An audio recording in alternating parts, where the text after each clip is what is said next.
Please note, we would like to make it very clear, we are totally against the form of discipline described in the articles and accounts being used on minors and non-consenting adults. Although some of these accounts are fictional, and others may be an exaggerated reality, none of them are too far from the truth of what really happened back in those days. A school paddling. The paddling of two City View High School students is raising questions about the practice of corporal punishment in schools. The mother of one of the students is furious over the reason her daughter was spanked and is concerned over who doled out the punishment. Charlotte Beaver said her 17-year-old daughter was spanked by City View assistant Principal Darrell Fraser for using the bathroom after lunch. School officials disagreed. City View Principal Raymond Weathersby said the school started a new policy around 3 or 4 weeks ago. Because of tardiness issues, students are no longer allowed to use the bathroom after lunch period is over.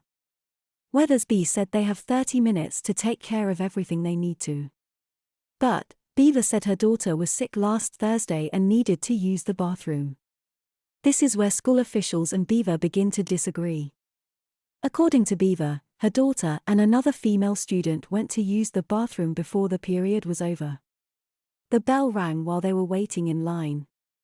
Beaver said her daughter used the restroom but made it to class on time and was punished simply for violating the new policy. Weathersby said a teacher told him she approached the girls before they went into the restroom and told them to go directly to class. The teacher said the girls disobeyed and used the bathroom anyway. That, said Weathersby, is why the girls were punished. Beaver said she was outraged when her daughter told her about the incident. This wasn't warranted, she said. I'm not gonna sit by and say it was. If your child needs to go to the bathroom, she needs to go. Beaver also said she has an issue with an adult male administrator spanking a teenage girl. I don't mind the corporal punishment if she's acting a fool, she said. But, I don't think the men ought to be whipping the girls. Weathersby said he doesn't have a problem with the policy or the practice of male administrators punishing female students. And, he said, any policy changes would have to come from the superintendent. City View Superintendent Steve Harris said he stands behind the policy and he sees no reason to change it. Beaver said she won't take her kids out of City View over the incident. But, she would like to see a policy change and feels her daughter is owed an apology. Tim Barnoski, News Channel 6. Any principal, assistant principal, or teacher may use corporal punishment in a reasonable manner against any student for good cause in order to maintain discipline and order within the public schools in accordance with the following guidelines. Corporal punishment shall be administered only after other less stringent measures have failed, or if the conduct of a student is of such nature that corporal punishment is the only reasonable form of punishment under the circumstances. The instrument to be used in administering corporal punishment shall be approved by the principal. Corporal punishment shall be reasonable. Corporal punishment shall be administered in the presence of another professional employee. The nature of the punishment will be such that it is in proportion to the gravity of the offense, the apparent motive and disposition of the offender, and the influence of the offender's example and conduct on others. A disciplinary record shall be maintained and shall contain the name of the student, the type of misconduct, the type of corporal punishment administered, the name of the person administering the punishment, the name of the witness present and the date and time of punishment. Disciplinary records shall be filed in the school office and made available to parents or students, whichever is appropriate. Principal Sean Mays and his cohorts continue their culture of violence against 16 to 18-year-old sexually developed males and females at Webb City High School, Missouri. The school district's policies mandate making a contract of violence with post-pubescent teenage school students, approved by parents, in that 3 hours of detention be exchanged for a beating 3 times with a wooden paddle that is most likely purchased off of a spank porn website on the internet.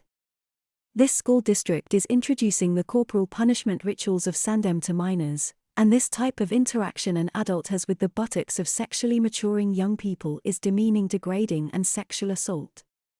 This violence has been commonplace here where hundreds of young people have been beaten by Mr.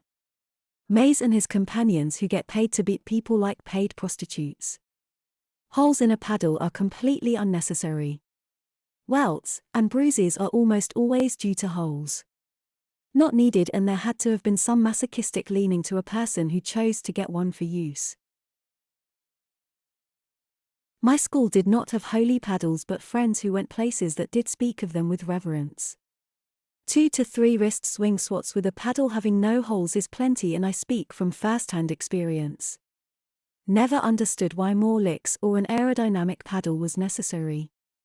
And they weren't. My understanding, not based only on what I've read here, is that while they might theoretically enable paddles to be swung a bit faster, holes were an innovation introduced during slave days and not based on aerodynamics. The intention was to make punishments as agonizing as possible, but to avoid marking the slave long-term and thus reducing his or her retail value. Slaves with visible long-term scarring from punishment, as sometimes happened with whipping, were assumed to be troublemakers by potential buyers and thus went unsold or fetched lower prices. Paddling the slave gave a painful punishment, and the markings didn't normally last very long or become permanent. However, it wasn't deemed quite painful enough.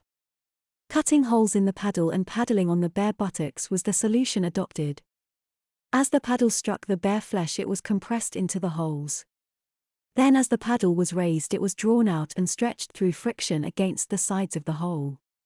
This was not only painful in itself, but produced blisters which prolonged the pain of the punishment well beyond the residual pain from paddles without holes, but did eventually heal. School paddlings are normally over clothes.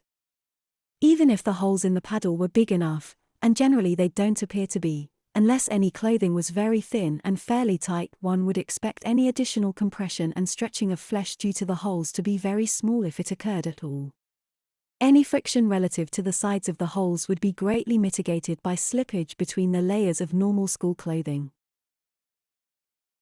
Is it your understanding, please, that holes do, or rather did, as they seem to be outlawed now, actually cause specific damage in school paddlings, or other problems you mentioned thought to be due to increased aerodynamic efficiency and hence paddle speed? My point was that holes are not necessary. My school had eliminated them a few years before I got there, but neighboring districts still allowed them. And this is where the stories of welts and bruises came from post-school CP.